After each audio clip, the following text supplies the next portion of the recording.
Good afternoon, everybody. So it's a really good sign that you all have so much to say to each other.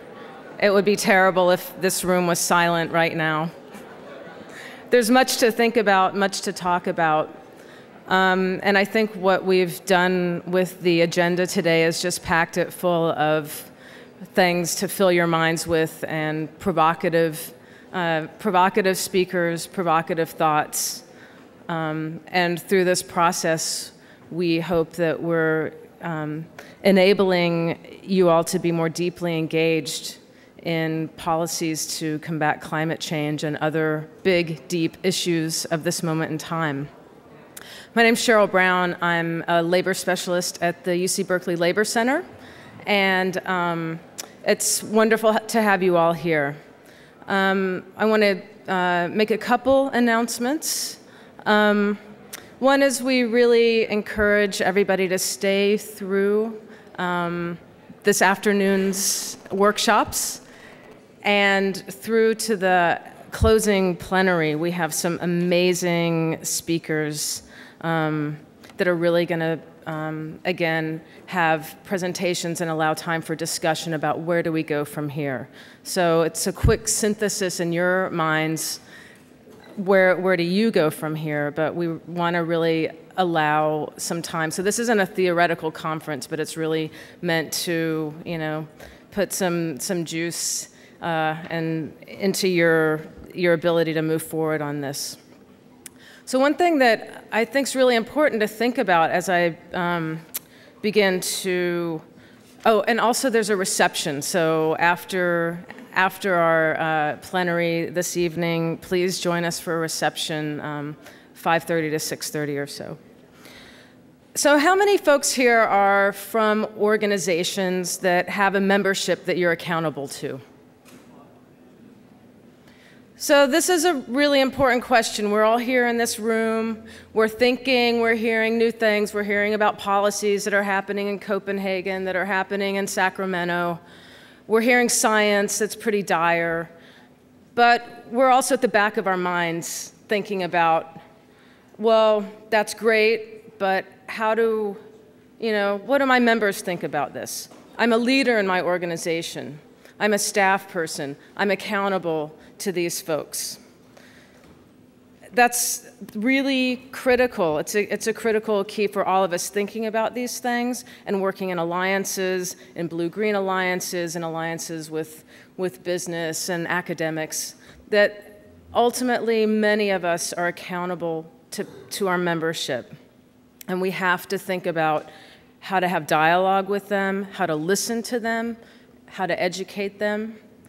Our next speaker is Manuel, who is, he's a longtime leader and shaper and helper for groups that are trying to tackle very complex issues. I first met him 7 years ago when he was helping Urban Habitat and the Social Equity Caucus, which had community groups and labor groups and environmental justice groups, come together to think about regional planning.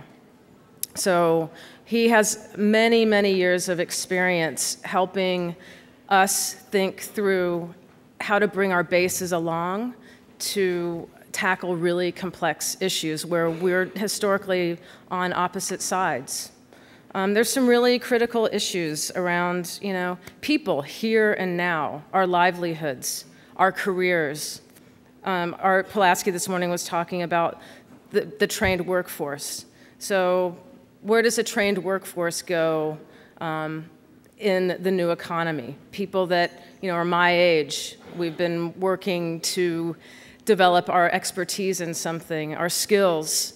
We have we've gone through apprenticeship programs. Where do we go next? There's a lot of deep issues for working people. At the same time, there's people that are going to be asked to really change how they, visit their families, their friends. The mobility issue, the transportation issues. There are lots of deep issues that at a heart and stomach and gut level, people have fears over. So I'm going to introduce Manuel Pastor, and he's going to really help us figure out how to, or at least provoke us into thinking about how to get from where we are now to where we need to be. I will say that Phaedra Ellis-Lampkins had been scheduled to speak for the luncheon plenary, and she agreed to come speak with us right when she was taking her new job as executive director of Green for All. She was immediately scheduled for 3 different places, so we're extremely lucky that Manuel was, at the last minute able to step in. So let us give him a warm greeting.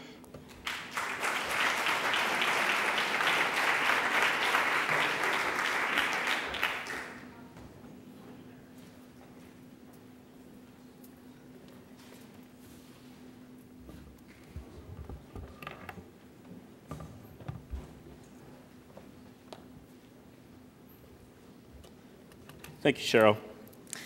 Yeah, you might have noticed that I'm not Phaedra. I'm not young. I'm not female. I'm not a labor leader. I'm older, I'm male, and I'm an economist, a profession that has fallen into some disrepute lately, mostly for the fact that it says things like, well, that works fine in practice, but how about in theory?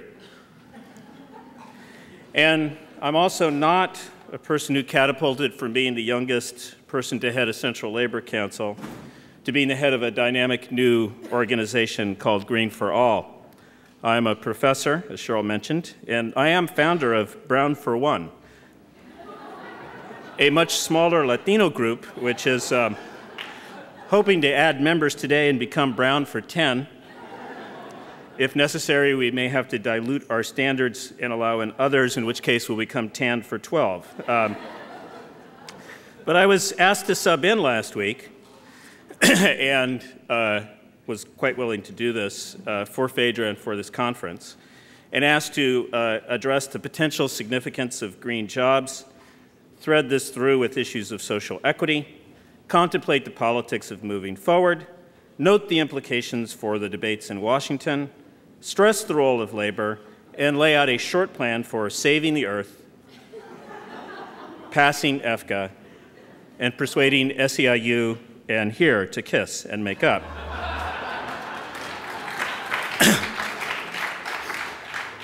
I was also asked to talk about the roots of the global financial crisis and the impending collapse of capitalism, the need to bring full marriage rights for all Americans, and then to conclude with a rousing and emotionally moving story that would lead the crowd to get up to its feet, march down to Sproul Plaza, demand green jobs and full funding for the Labor Center.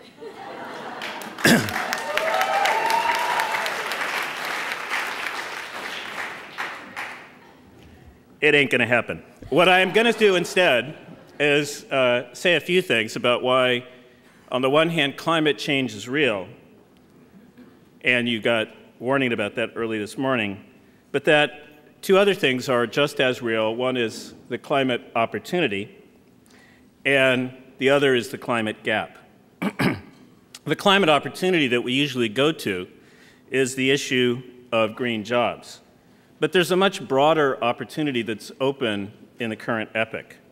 It's an opportunity to demonstrate a very different role for government in terms of being a stimulator for industrial change, a new set of public-private partnerships, a new politics with regard to bringing together environmentalists, environmental justice groups, and labor, and a new relationship with the planet and with each other.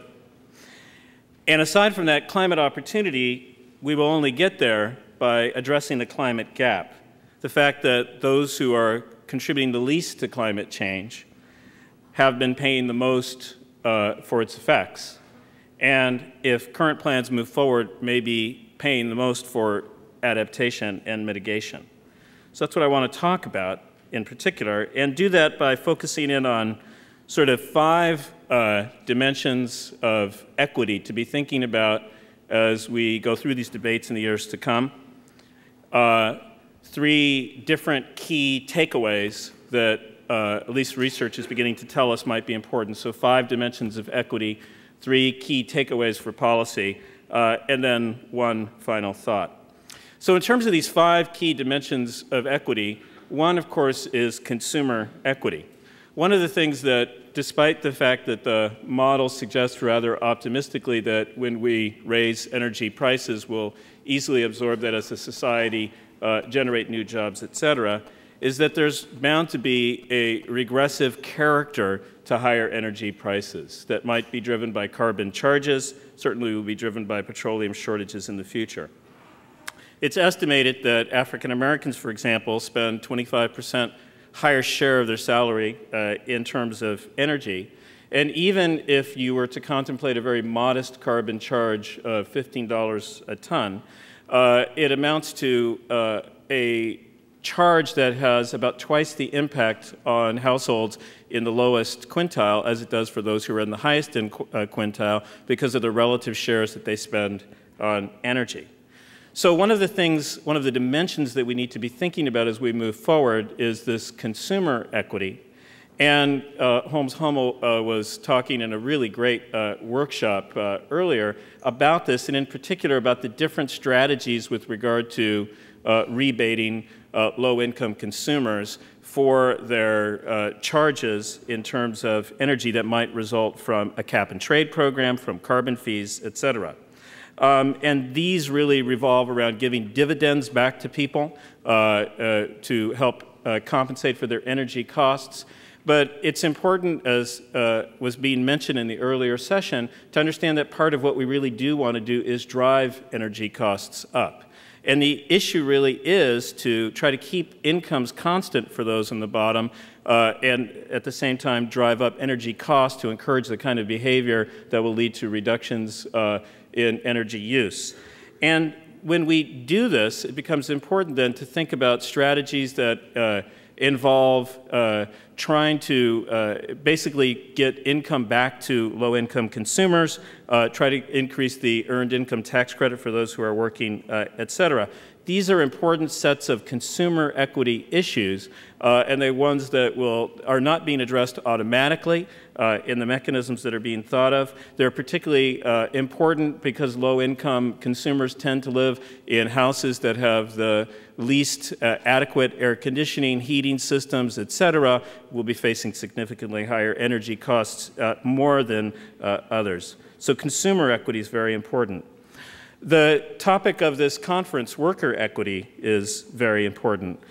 You'll be hearing a little bit later from my colleague Carol Zabin, who's been doing some fantastic work, along with Andrea Buffa, on looking at not simply the number of jobs that will be created, but also who will get those jobs and who will lose those jobs. And that's one important thing for us to be paying attention to.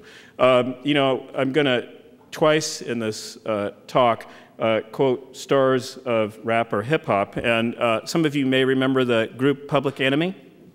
Oh yeah, that dates at least some of us, right? You know, when you're a professor, what's interesting is all of your hip music references become increasingly like Frank Sinatra, because they stay the same age even as you get old, so you think you're being hip by quoting Public Enemy, right? But Public Enemy said, don't believe the hype. And one of the things that is really the case is that there's a lot of hype about the number of green jobs that are out there, and there isn't often a lot of distinguishing between the kinds of jobs that are going to be created. When I think about this, I tend to think about green jobs, jobs that will be created in the new green sectors like solar manufacturing, greening jobs, jobs that will be created with regard to retrofitting buildings, and one thing we don't think about a whole lot, retrofitting manufacturing processes so that they're greener, the sort of reworking of factories and the ports and a variety of other issues. And then finally, greened jobs, jobs that will be changed fundamentally, either driven out of existence by the fact that they are producing too much carbon, or fundamentally transformed in terms of the production processes that are going on. And for all of those jobs, we need job training. There's a lot of thought about doing job training simply for the new green jobs, but we need a lot of job training for the retrofitting jobs, and we need a lot of job training and adjustment assistance for those who are about to be greened out of employment. As Carol will be sharing later, research that she drove and my team at U.S.C.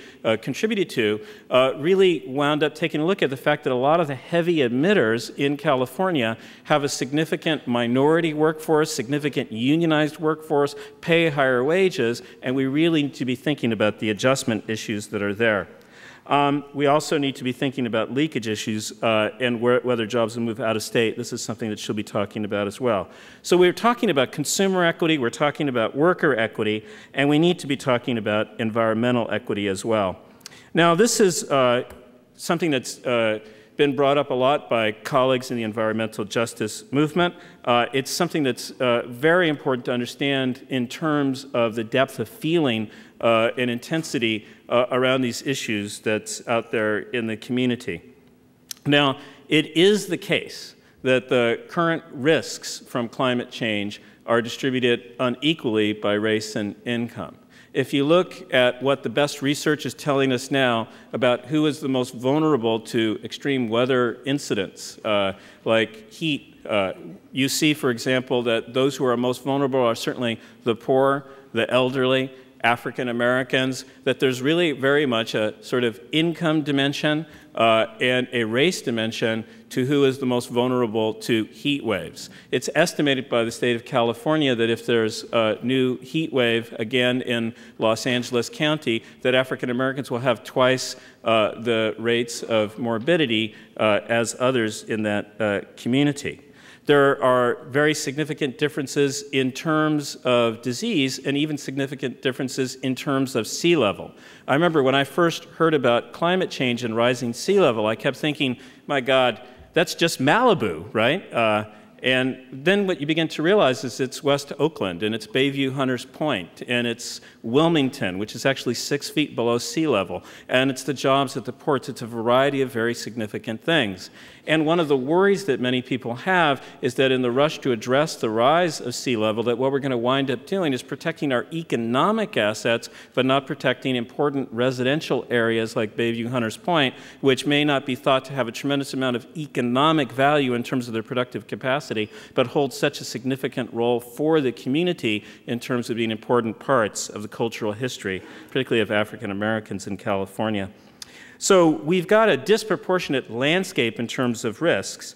And it's disproportionate as well because of the issues of urban heat islands, places in the cities that are hotter, partly because of impervious surfaces that are there and the lack of tree canopy. That's incredibly important.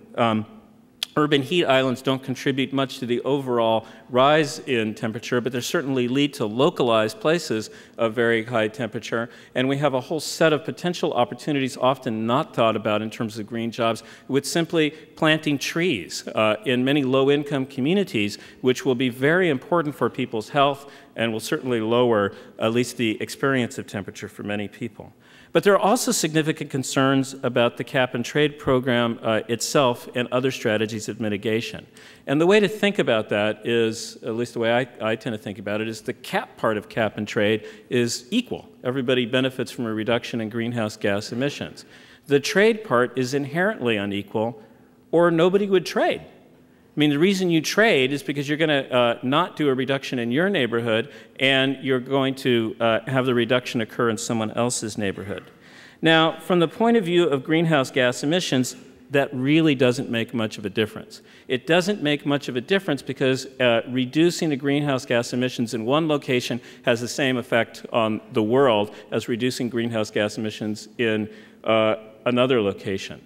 But greenhouse gas emissions come packaged in the communities that they're being emitted in with a whole set of co-pollutants, particularly PM and NOx and air toxics, which do have significant localized impacts. And it's a very important issue. There was a study that was done by the Natural Resources Defense Council which tried to take a look at the relationship between PM and a variety of related health impacts that might come from the reductions of PM and NOx. But one of the things that we've done is to take all of the plants and facilities that are in those, that were in that study and begin to ask the question, where are they? And whose communities do they affect? And it turns out that communities of color in California have about twice the exposure to the health impacts that are with these facilities as do white communities. Now, you would think that a system that reduces greenhouse gas emissions would be also reducing PM and reducing NOx, but it won't reduce it uniformly across the landscape. And it raises really significant issues. And it raises particular issues with regard to trading that might occur between industries. If you look at the disparity between people of color and whites in the state with regard to their exposure to the co-pollutants from the greenhouse gas emitters, actually most of that disparity is being driven by refineries. Refineries are not the largest contributors to greenhouse gas emissions, power plants are. But if you begin to allow refineries to purchase their way out of reducing greenhouse gas emissions, they're also going to be purchasing their way out of reducing significant amount of PM10 and NOx in communities of color that are deeply affected by the health hazards from these refineries. So there are real issues with regard to perhaps the creation of what are called hotspots, a sort of accumulation of PM and air toxics in particular areas, but certainly at least the possibility of very uneven reductions in the co-pollutants that have environmental justice communities deeply concerned about how cap and trade is being played out.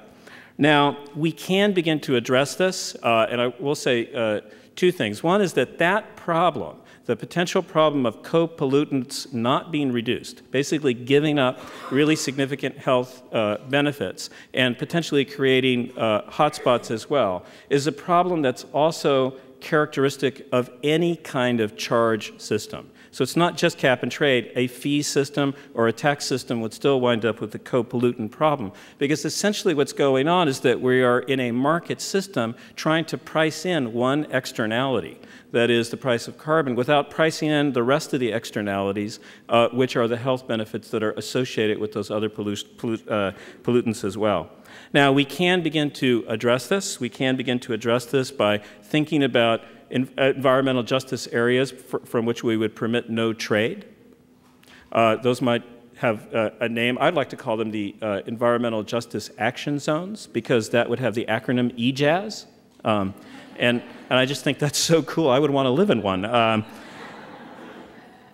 Or we could think about building in extra credit, again, either under a fee system or under a cap and trade system, for having a more significant positive health impact, so that cleaning up at a refinery, which has a significant health impact on a local community and a disproportionate impact on communities of color, would somehow receive much more credit for doing that than cleaning up or reducing emissions someplace where there are very few associated health impacts. So we've got consumer equity, we've got worker equity, we've got fiscal equity, and then we also need to be thinking, we've got this environmental equity, we need to be thinking about fiscal equity as well. How do we structure an auction or a tax? Do we grandfather people, which allows for a windfall and really a set of bad incentives for rewarding people who were polluting heavily before? That certainly was the case with the EU system, and it's certainly been a significant problem. And if we raise the revenues that everybody is very optimistic about from either one of these systems, how do we rebate consumers? How do we incentivize behavior? How do we target communities? And what should we really be doing with the funds that are raised? And that really raises a very important set of issues. Should we create a capital fund to couple with venture capital to fund innovation? That's something that some are pushing for. Should we pump up the community colleges and the job training systems that will help equip people for green jobs? Should we fund adaptation for those least able to adapt? Should we pour money into mass transit so that we can get people behaving in ways that also reduce their carbon footprint? Lots of issues with regard to fiscal equity. And finally, spatial equity. Because one of the things I think that is, when we talk about AB 32, is being left to one side, is its companion bill, SB 375, which is trying to redo land use in California by requiring that the regional planning authorities begin to think about the relationship of jobs and housing balance in order to reduce vehicle miles traveled and therefore reduce the carbon that's being generated from the transportation sector. Now, that actually sounds quite good. Working against it, of course, is our current recovery program at a nationwide level, because the current recovery program at a nationwide level tends to incentivize shovel-ready projects, right? Somebody said the other day, the only thing that's shovel-ready is manure.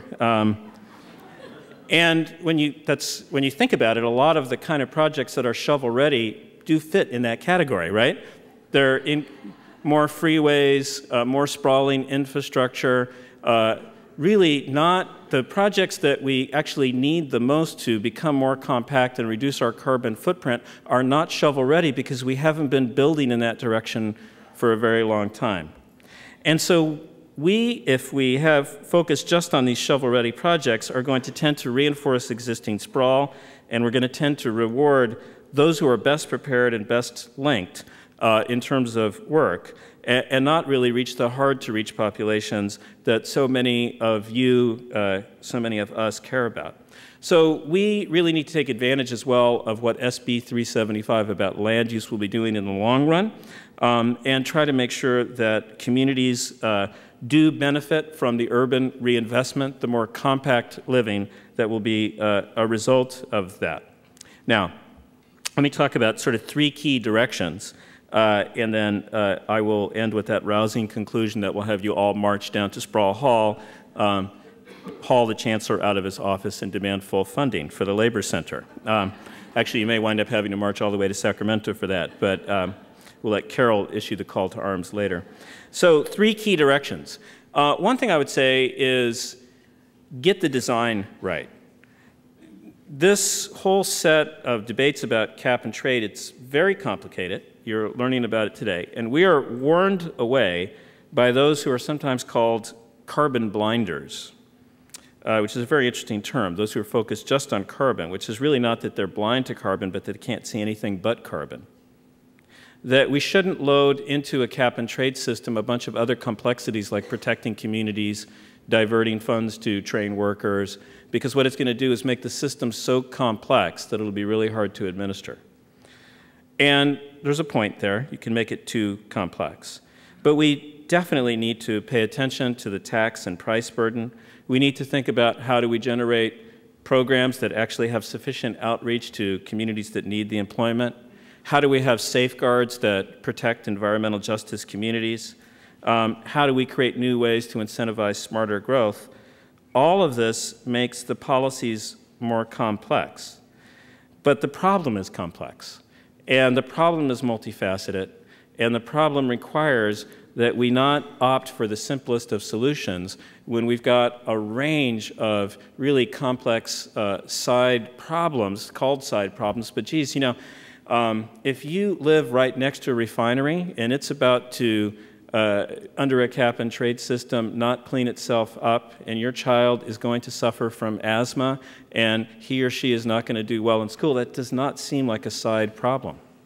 That seems like a real problem that absolutely needs to be addressed no matter what kind of complexity it introduces into the pricing mechanisms that you need to put in place. So we need to get the design right, and we need to not be deterred by those who say that we are making the system too complex. We need to get the jobs right.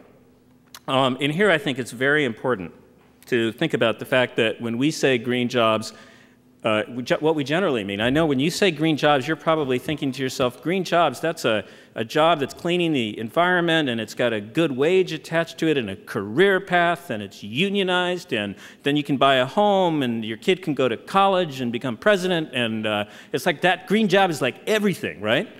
It's like green job's so cool, right? And the fact is that technically a green job is one that's created by a regulatory strategy to reduce the carbon footprint. And it's all that other stuff that we want to be part of it that we need to be working on very hard. And all of that is about workforce development.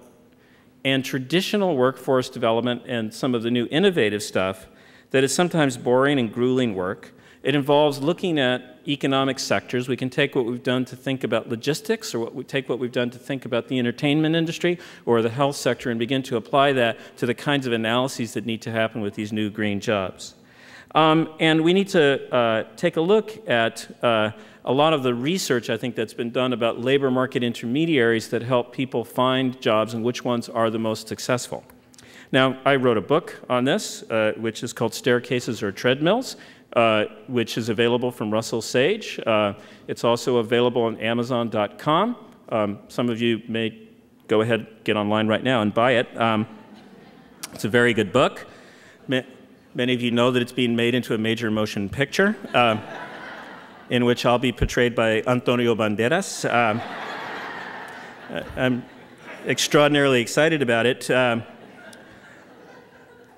Although originally they were going to have me portrayed by George Lopez, and I was not so excited. But one of the things that we lift up in the book, much of the book is actually sort of impenetrable regressions, because I'm just that kind of guy.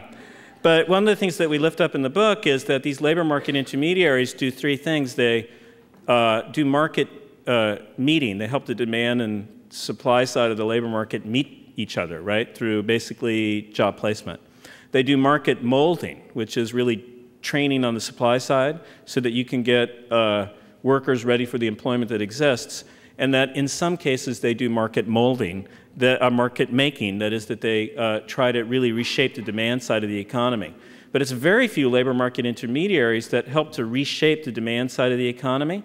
And what Green Jobs is all about is remaking the demand side of the economy, generating a new demand for green employment, equipping people to be able to do that, and beginning to use the intermediaries to connect people who are not connected to the labor force in the best positions to be connected to these new jobs. And we have not done that that well in this country. And we need to figure out where we've done it well and bring those skills to bear. It's in particular an issue. One of the things in our book that we figured out, and it's one of those things that you realize, well, gosh, it's just so obvious, is that people who are very socially connected tend to not need labor market intermediaries to find jobs, because they can use their social networks to find jobs, or they can use their social networks to find the best labor market intermediaries to connect to the best jobs. So unless we begin to really build in the outreach efforts that reach into communities that need it most, we're not going to make those connections. And a lot of this is some very grueling work with regard to employment. And then the other thing is, of course, to get the politics right. Look around the room. These are your immediate allies. But there's a broader group that needs to be part of this, including venture capitalists in this state, who really need to be brought into the conversation as well. California has about 60% of the clean tech investment in the United States. There's been an 8-fold increase in venture capital in clean tech in the last 3 years. This is a group that's also interested in reshaping the market. How does labor really get into a conversation? And was that a timeout or a 1 minute? Oh, 1 minute. Okay, great. How thrilling. So now, perfect, 1 minute, one thought. You know, we really live in an extraordinary moment, and I think we realize that these kind of moments, the political moment that we live in right now, are the kind of moments that come around once in a generation. They are the moments in the 20th century that were actually marked by Franklin Delano Roosevelt, and the fact that we didn't like him doesn't mean it wasn't a moment, the moment of Ronald Reagan. And in each of those kind of huge crisis moments, you saw an influential leader sort of reshape the relationship of the government to the economy, reshape the relationship of business to labor in the community, reshape the balance between productive capital and speculative capital, and really reshape our ideology in the way we think about things. In the case of Roosevelt, we went to the New Deal. In the case of Reagan, we went to the Raw Deal, but we did go someplace. We got really reshaped. And we are in that moment again in which, at a national level, we're seeing a tremendous reworking of our narrative, and we're seeing a reworking of the relationship of the government to the economy, and we're seeing a reworking of the balance between labor and community. This happens once in a generation. In the case of climate change, it may also be happening once in a species, because this really is an incredibly important moment. When I was thinking about how to conclude today, I thought about the two things, really. One is, I I thought about another great researcher in the field of climate justice and climate science, Eminem, who in a song called Lose Yourself wrote, "Look, if you had one shot or one opportunity to seize everything you ever wanted, one moment, would you capture it or just let it slip?" Now, who would have thought Eminem could close a conference or a keynote on green jobs? But this is our moment. This is our moment. I mean, we've finally got a moment in which the imperatives of cleaning up the environment have become aligned with the imperative of cleaning up our economy, have become aligned with addressing longstanding issues of inequity, in a moment in which we have the opportunity to reshape the very narrative, ideology, and story we tell ourselves about where we're headed. Would you capture it or just let it slip? Don't let it slip. Thank you.